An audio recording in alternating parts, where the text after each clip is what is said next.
Pierre-Livre François Bon, atelier d'écriture. On est toujours dans le cycle été 2023. Ça tombe bien, on est encore en été, mais il n'y a pas de date limite tant que quelque chose se construit.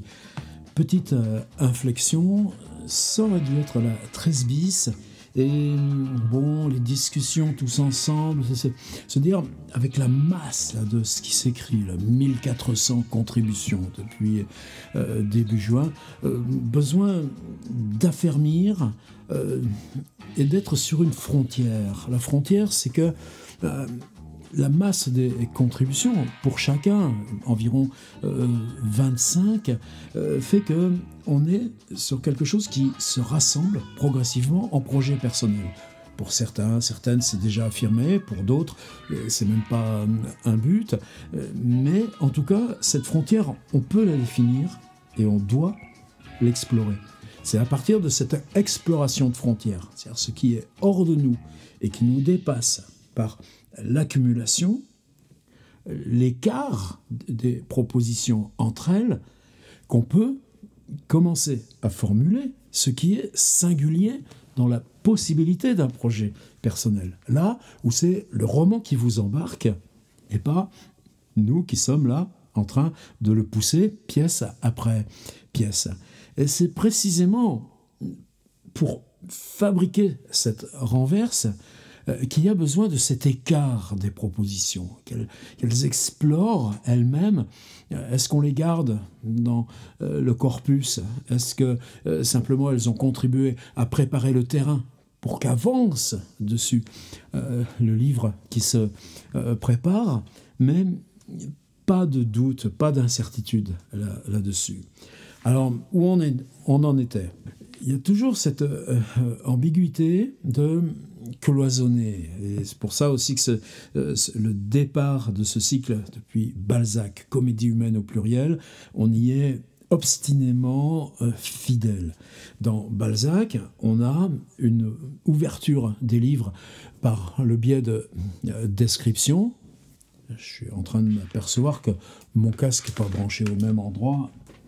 Voilà, c'est moins par s'entendre soi-même que besoin là de se concentrer dans la petite bulle là, entre ça et boum, ce qu'on creuse en soi pour envoyer dehors. C'est-à-dire, qu'est-ce que je fais moi dans cet atelier? Tu balances de ta hauteur des propositions? Non. Tu cherches en toi ce qui est là, cette même question de surgissement, d'organisation, de singularité, et comme tu travailles sur leur formulation et ce qui surgit à distance par l'ensemble des contributions, eh bien, c'est ta part propre de travail sur toi, en toi, et ce qui se réalise à distance de toi. C'est une parenthèse, là, on n'est pas dans la proposition, j'y arrive. Mais c'est parce que cette chose-là devient une sorte de nécessité par rapport à ta propre écriture. C'est là que tu as envie d'écrire dans ces processus-là qui initient, scrutent, étudient le surgissement dans son rapport au monde, qu'il soit fractionné, qu'il soit par ces jeux de communauté d'auteurs. Ben ça, on n'a pas fini de l'explorer, et c'est ce qui justifie la démarche ici de ce site. Maintenant, retour. Où on en était dans la 13? Je disais, fidélité à Balzac, en ce que Balzac commence par installer la scénographie, et nous on avait suivi ça dès le départ, et que dans la scénographie installée par Balzac, on finit par s'apercevoir, au bout de quelques pages, que des personnages sont là, immobiles et muets. Et à partir de ce moment-là, c'est une transition qui est toujours magique dans Balzac, ça commence à s'animer, et on est dans l'histoire. Alors dans l'histoire, ensuite, on a toujours des retours. La cousine bête, c'est premier quart ou premier tiers du roman qu'on découvre ce quartier en démolition du Louvre dans lequel elle habite. Et ça, Balzac ne quitte pas ensuite cet équilibre du voir et du drame. Je me souviens, tiens, par exemple, dans ce Béatrix, qui est aussi un livre tellement symbolique, à un moment donné, il y a une scène, on est là aussi vers le premier tiers, vers la première moitié. Les protagonistes se retrouvent sur le port là de Guérande à guetter le bateau qui vient du Croisic. On a une scène de pure attente. En plus, ce qui va se passer narrativement, c'est que les passagères qui débarquent, l'épousée promise à Félix le narrateur, et puis finalement, lui, son amour fait que pour l'écrivain, Camille Maupin va désamorcer ça, c'est-à-dire simplement ces personnages vont se croiser sans rien se dire ou partager leur charrette de retour. Donc c'est une scène là où on installe aussi ce décor. On le fait vivre, ce décor, précisément puisqu'il y a l'approche, puisqu'il y a l'attente, puisqu'il y a le croisement sans se voir. Et c'est ça, notre 14. Alors pour la 13, j'étais parti de Blaise Cendrars pour un exercice, et pas forcément quelque chose justement destiné à intégrer le corpus principal. Et là, sont en train d'arriver les textes. C'est pour ça aussi que je voulais qu'on ralentisse un petit peu, que ce ne soit pas une 13 bis et que ce soit une 14. Cendrars, dans un livre prévu pour accompagner des photographies des environs de Paris par Robert Doisneau,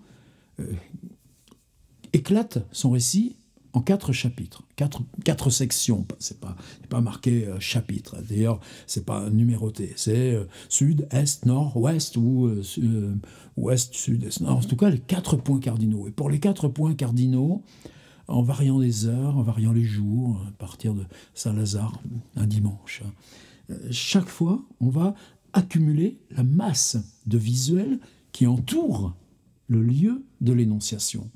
Et ça, j'avais l'intuition qu'on en avait besoin pour nous, là, l'endroit où on avance. L'endroit où il y a des personnages, des paroles, des échanges, des situations, du travail intérieur.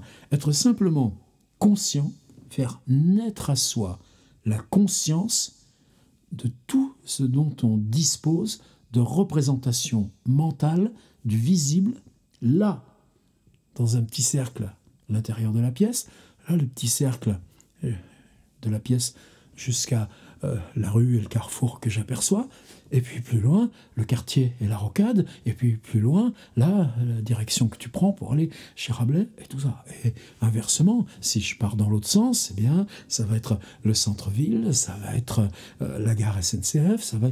Et donc, avoir conscience de cette épaisseur visuelle qui ne nous sert pas dans l'immédiat, mais s'éveiller soi-même à cette part visuelle fait que quand on écrit, quel que soit le côté abstrait, un personnage enfermé dans une pièce, la tête contre le mur, les yeux fermés, et c'est ça qu'on écrit.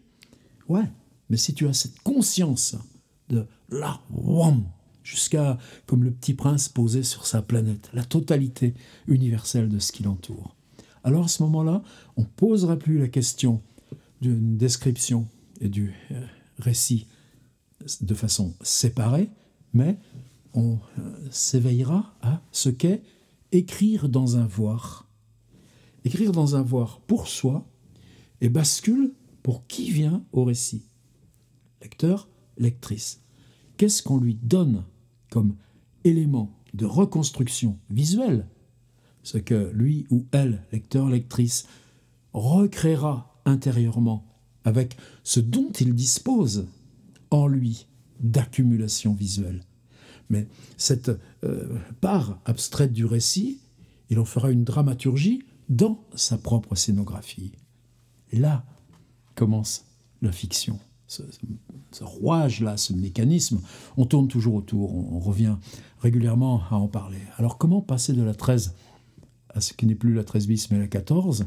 Je vous ai dit, c'était explorer ces 4 points cardinaux, les éclater, volontairement travailler par cet éclatement, nord, sud, est, ouest, et se dire que ce matériau ne cherchait pas à ce qu'il rejoigne l'avancée, en avant d'où, en avant de nous, du livre. Ah, voilà, c'est dur l'oral, en impro.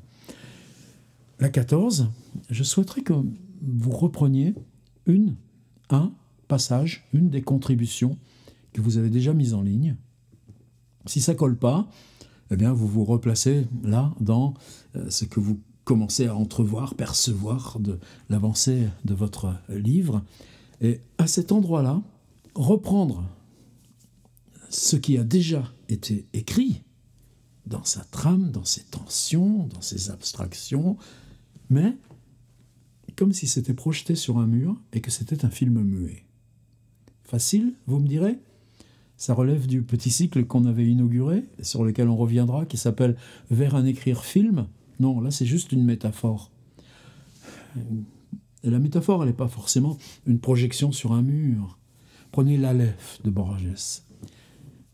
Existe dans le monde, cachées dans des endroits discrets, 17 petites sphères, des sphères qu'on peut tenir dans la main. Et quand on regarde dans l'intérieur de la sphère, Aleph, donc c'est le titre de la nouvelle, dans le deuxième recueil de Borges après Fictiones, donc le titre de la nouvelle est celui du livre. Et là, quand on regarde à l'intérieur de cette sphère, on voit la totalité du monde à l'instant où on regarde. C'est quelque chose de cet ordre-là. Dans Proust, reprenez le tout petit et magique livre de Deleuze sur Proust. Ce qu'il dit sur Proust, c'est le rôle des schémas d'observation optique, ou même simplement l'atelier avec le pot de la plante et le bourdon, et puis en dessous, eh bien, on aperçoit ce qui se passe par un vasistas entre Charlus et Jupien. Et ce rôle-là de la mise à distance pour ne disposer que du visuel de la scène. Vous voyez, on n'est plus dans la 13, on n'est pas dans une 13 bis. Simplement, ce qu'on va écrire par la distanciation, on n'entend pas les paroles. Les personnages, s'ils ne sont que des images, on ne sait même pas qui ils sont. C'est encore cette part visuelle dont on va se saisir. Quelle forme ça prend ? Sur quel texte s'appuyer ?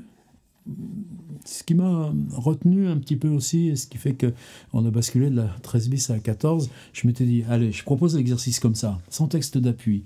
Allez, vous reprenez cette scène et vous la réécrivez, simplement elle est mise à distance, vous l'observez avec une lunette optique très très loin, ou un système de caméra de surveillance, ou ce que vous voulez, et on n'a que le visuel de la scène. Et simplement, si on n'a que le visuel, on n'a pas les paroles, eh bien, qu'est-ce qui va émerger ?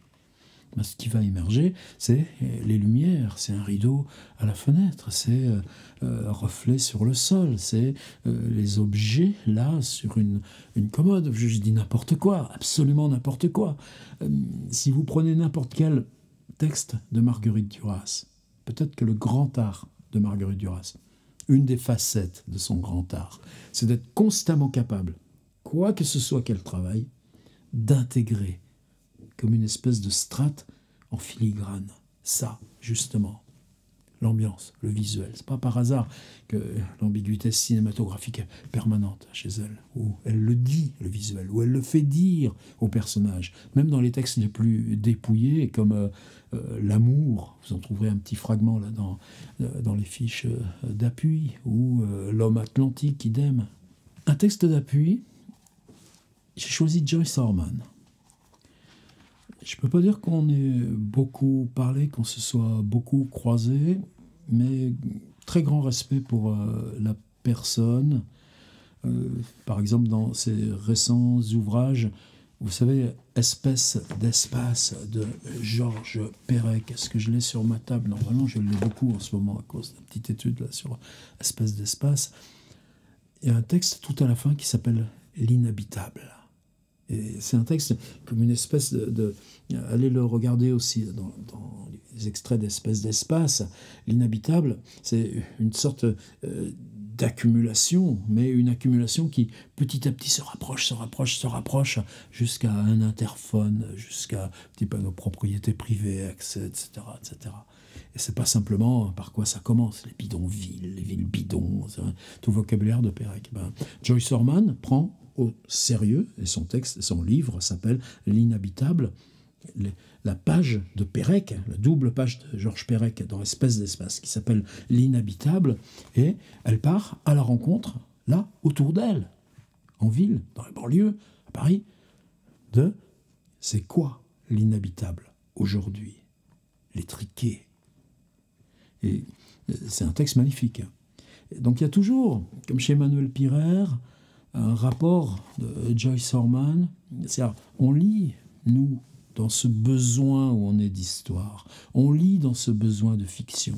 Simplement, ce qui nous est donné, ça ressort du réel. Donc c'est l'écriture qui, en le constituant comme représentation, le constitue comme cet appel romanesque où on est à prendre distance et s'approprier tout à la fois le monde comme représentation.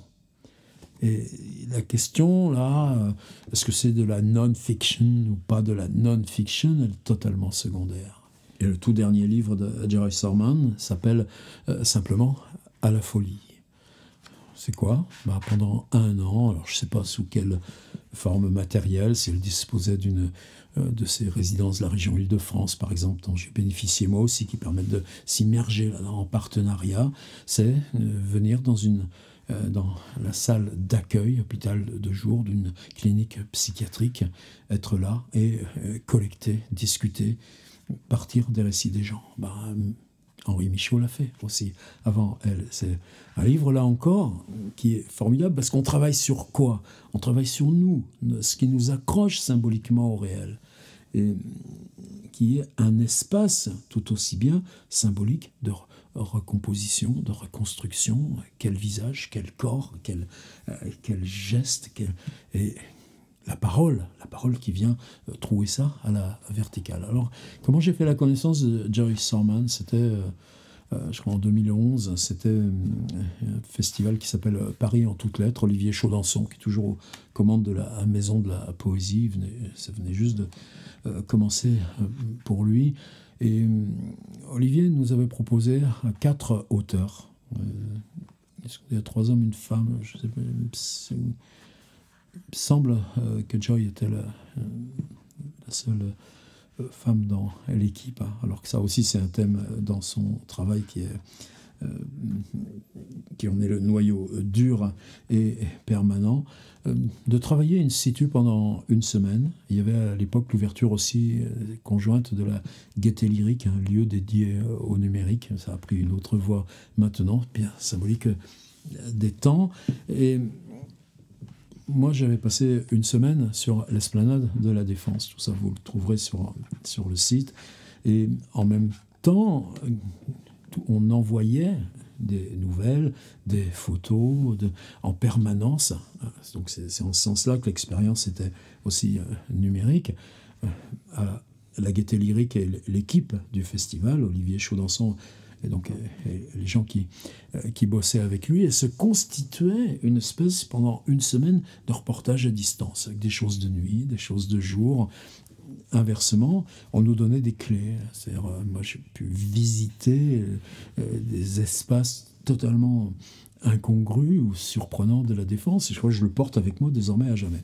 Joyce Orman avait choisi la gare du Nord. Waouh! Gare du Nord, mais c'est énorme, c'est la foule, c'est les millions de passagers, c'est 24 heures sur 24, non, ça s'arrête de 1h30 à 5h30, mais justement, qu'est-ce qui se passe pendant 1h30 à 5h30 ? Il y a eu une nuit où elle y va et elle accompagne les veilleurs de nuit dans leur ronde, dans ces mêmes espaces maintenant totalement déserts, ça fait une figure, et ce qu'elle propose, donc lundi 2 mai 2011, ensuite c'est classé par jour, Gare du Nord, mercredi 4 mai 2011, Gare du Nord, vendredi 6 mai 2011, etc. C'est une espèce de relevé, et j'ai juste choisi l'introduction. Alors, l'introduction dans ce petit livre, alors c'était paru chez qui ? Chez l'Arbalète Gallimard. Je crois que À la folie aussi, et L'inhabitable, c'est chez l'Arbalète, peut-être je me trompe. En tout cas, tous les liens, on se les partagera. 16h40, arrivée. 18h23, carrelage. 18h28, regard.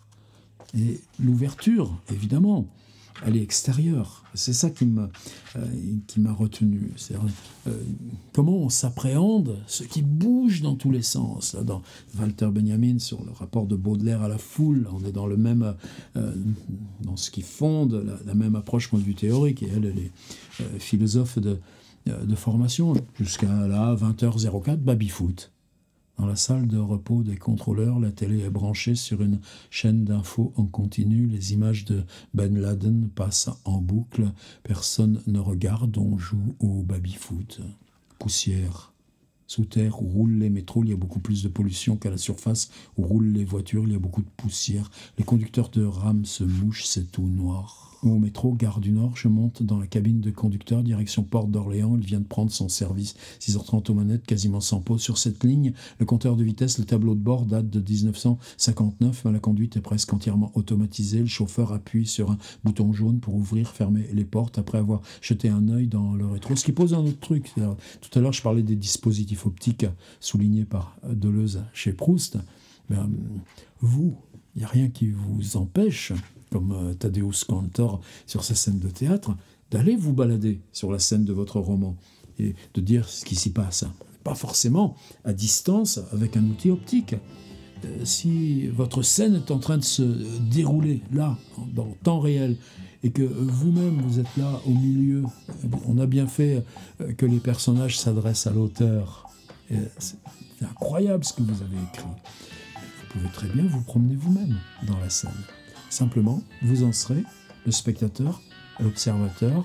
Vous ne savez rien, vous n'entendez rien. Par contre, il y a tellement à dire. Voilà, c'est ma proposition 14. Je vous mets le prologue, donc l'ouverture de ce livre de Joyce Orman, Paris, Gare du Nord, qui est devenu lui aussi maintenant un truc un petit peu culte, mais cette force vive de cette autrice. Maintenant, c'est bon, elle a sa place dans le paysage. Vous reprenez un des textes que vous avez rédigé et soit vous l'observez à distance, soit tout est arrêté et vous venez vous y promener. Et c'est uniquement le visuel qu'on retient. En même temps, la scène contribue de se passer. Alors, ça peut être soit reprendre la contribution et l'insérer là dans le visuel et voir ce que ça donne de manipuler ce genre de technique. Soit simplement l'établir comme visuel et puis on verra ensuite ce que ça devient dans le livre. Et en tout cas, ce qui se passe en ce moment, on continue fermement.